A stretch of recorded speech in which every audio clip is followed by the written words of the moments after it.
I think he is a 1B to Marvin Harrison's 1A, but I think in any other normal year, this guy would be getting up to an elite degree. And of course, I'm talking about Malik Nabers, the wide receiver out of LSU. 6 foot, 200 pounds, one of the smoothest players with phenomenal ability after the catch. Are you a believer that he is a little bit smaller than some of the other guys in this class? Do you think that despite that slightly smaller frame, he can still produce elite numbers for fantasy?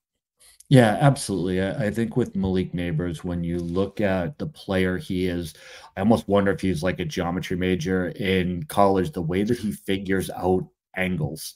Like he creates leverage on every play. He is dictating what is going to happen on the play, not only during the route running, but also in the open field. So what you see from Nabers is a guy who's not almost similar, weirdly enough, and this is going to be an odd comp, but try to go with me for a second, almost similar to Lamar Jackson as a guy who never gets hit square. It seems like everyone's always talking about Lamar. Why doesn't he get injured? Because he never gets stood up and just pancaked. And that's Malik Nabers. Like he seems to create leverage and has the game almost slowed down to a level where he's dictating not only his own movement, but the movement of the defenders at the same time. It's absolutely uncanny to watch what this guy does on a football field. So yeah, he's another guy who automatically slots into that top 10 dynasty leverage. And we're going to drop off considerably after Malik Nabers. I know there's going to be a lot of talk about the next guy, and we'll get to him in a moment, but there is no third option in this tier. There is Nabers and Harrison and nobody else. And honestly, even the people that I see having Nabers ahead of Harrison, I don't hate it. I just think Nabers is so close. I am not going to gamble quite as high on Nabers like we just talked about. He would be a tick below AJ Brown for me and in that next level of wide receivers, but still firmly in the top 10. This guy is every bit of the player that you want to see. And I can't wait to see him at the next level, and especially see where he lands, because I want to see all sorts of usage from Malik Nabers. He is just dangerous touching the football, whether it's route running or not. Just love watching him play. Yeah, absolutely. I mean, you look at my rookie model, the numbers, Marvin Harrison's a 97th percentile prospect. Malik Nabers is a 96.5 percentile prospect. So he's literally right there neck and neck. As I said, to me, it's a 1A and a 1B.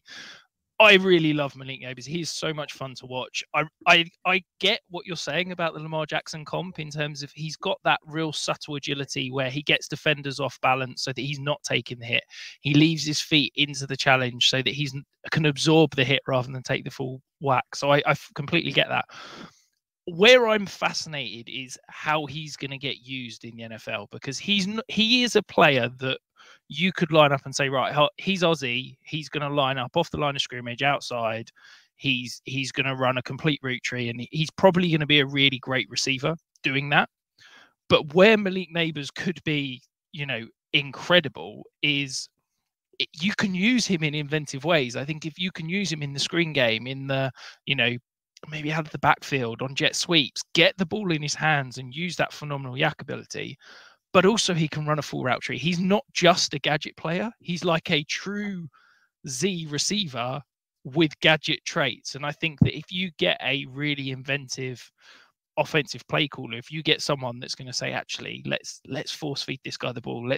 Rather than giving him, 7 touches, let's give him 7 targets and we'll get him 3 touches on screens and out of the backfield or on jet sweeps. Almost very different players, but almost the way Chris Godwin was used in the Bruce Arians, Byron Leftwich days, where he was getting sort of 3.5, 4 manufactured touches a game. If you can get that usage for Malik Nabers, he could be phenomenal, because I don't remember seeing a guy that's this good of a route runner and this good with the ball in his hands. And it's like, if you've got a player that can get open for fun and then is dynamite with the ball in his hands, we know that he's going to be a fantastic receiver, because I think he could slot into basically any NFL offense, quite frankly.